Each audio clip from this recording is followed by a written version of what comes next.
It was the hottest day of summer, the kind that makes the air hum and the pavement shimmer.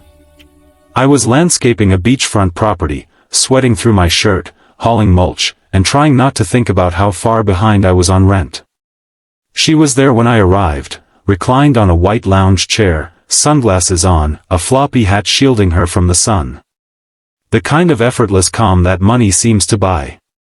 I figured she was the homeowner. She glanced up when I started trimming the hedges. "Hot day to be working," she said.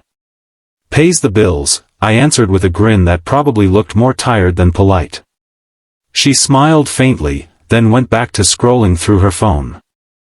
I returned to my work, trying not to stare. By noon, I was drenched. She was still there, sipping something iced, the ocean behind her glittering like a postcard. For a moment, I caught myself thinking how different our worlds were, hers made of leisure, mine of labor. Then she called out, "Hey, would you mind putting some sunscreen on my back?" I froze, trimming shears in hand. I wasn't sure if I heard right. She sat up, holding out a bottle. "It's just out of reach, and I burn easily." I hesitated. Everything about the situation screamed awkward. But her tone wasn't flirty, it was casual, almost childlike, like asking for help with a zipper. So I wiped my hands on my towel and walked over. "Sure," I said. "Just don't sue me if I miss a spot." She laughed, a genuine, warm sound that cut through the heat. As I carefully spread the lotion, she said, "You're really focused when you work." "I like that." I chuckled. "Well, hard work's all I've got going for me." Her head tilted slightly. "That's not true." We talked for a while after that.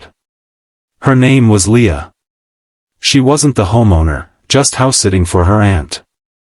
She'd been laid off from her marketing job a few months earlier and came here to clear her head. "I used to think success meant sitting where I am now," she said. "But lately, I feel useless. Like I'm just waiting for something to happen." I looked at her, surprised. "Trust me, the other side's not much better. I work non-stop and still feel like I'm chasing air." She smiled sadly. "Maybe we're both chasing the wrong thing." When I packed up later, she handed me a cold bottle of water and a folded bill. "Thanks for the work, and the sunscreen assist," she said. I smiled. "Part of the job?" She shook her head. "No, part of being kind."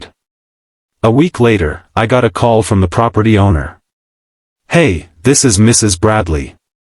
My niece Leah said you were professional, reliable, and, her words, someone who deserves better breaks. I'd like to hire you for the rest of the summer." That job became steady work. Steady work led to a small business. And every now and then, Leah would drop by, still with that same floppy hat and calm smile, only this time, she wasn't sunbathing. She was helping plant flowers. One afternoon, as we cleaned up, I teased, "Need sunscreen again?" She grinned. "Nope. But I could use some coffee. You free after this?" I was. Moral. Sometimes kindness begins in the smallest, strangest moments, a simple favor on a hot day.